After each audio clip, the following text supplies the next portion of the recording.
മലയാളത്തിന്റെ പ്രിയ കവയത്രി സുഗതകുമാരിയുടെ നവതി സ്മൃതിയിൽ തോൽക്കുന്ന യുദ്ധക്കളത്തിലെ പടയാളികൾ എന്ന ഡോക്യുമെന്ററി പ്രദർശിപ്പിച്ചു.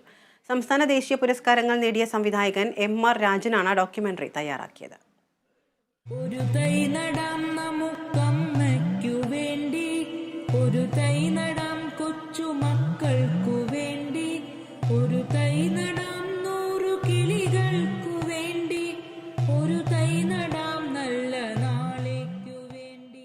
തോൽക്കുമെന്നറിഞ്ഞിട്ടും യുദ്ധത്തിനിറങ്ങിയ പോരാളിയാണ് സുഗതകുമാരി. സൈലന്റ് വാലിക്കായി പോരിനിറങ്ങിയത് കാടകം തൊട്ട സുഗതകുമാരി തന്നെയായിരുന്നു. അന്ന് മലയാള സാഹിത്യ മേഖലയിലെ എല്ലാവരെയും സമീപിച്ച സുഗതകുമാരിക്ക് ആദ്യം മറുപടി കത്തയച്ചത് വൈക്കം മുഹമ്മദ് ബഷീറാണ്. കൃഷ്ണവനത്തിനായി ഒരു 100 രൂപ നോട്ടും മുട്ടുസൂചിക്കുത്തിൽ ബഷീർ നൽകി, തോൽക്കുന്ന യുദ്ധത്തിന്റെ ആദ്യ പടയാളിയാകാൻ.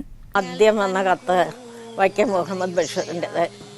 ബഷീർ ഈ തോൽക്കുന്ന യുദ്ധത്തിൽ എന്നെ കൂടെ ചേർക്കൂ, ഒരു 100 രൂപ നോട്ടൊരു മുട്ടുസൂചി കൊണ്ട് കുത്തി ആ പേപ്പറിന് അതിനകത്ത് വെച്ചിരുന്നു.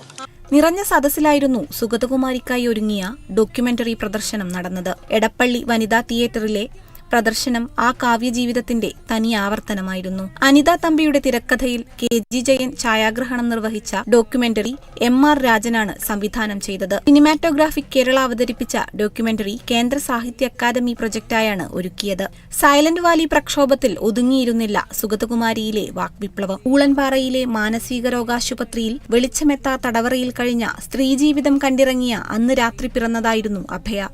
അങ്ങനെ സുഗതകുമാരി അടയാളപ്പെടുത്തിയതെല്ലാം പകർത്തിയ ദൃശ്യാവിഷ്കാരമായിരുന്നു തോൽക്കുന്ന യുദ്ധത്തിലെ പടയാളികൾ. മണ്ണിനെ, മരങ്ങളെ, പുഴയെ, പ്രകൃതിയെ പ്രണയിച്ച, സഹജീവിതങ്ങളോട് താതാത്മ്യം പ്രാപിച്ച കവയിത്രിക്ക് ഇതിലും മനോഹരമായി എങ്ങനെയാണ് ഒരു ആദരവർപ്പിക്കുക? കവിതയും പരിസ്ഥിതിയും സാമൂഹ്യ സാന്ത്വന പ്രവർത്തനവും നിറഞ്ഞ ജീവിതമാണ് ഡോക്യുമെന്ററി ഇതിവൃത്തം. എന്നും സഹജീവികൾക്കായി ജീവിച്ച കവയിത്രിക്ക് തോൽക്കുമെന്നറിഞ്ഞിട്ടും യുദ്ധം തുടർന്ന പടയാളിക്ക് ഒരു പാട്ട് പിന്നെയും ബാക്കി വെച്ച് അവസാനിപ്പിക്കുകയാണ് ചിത്രം.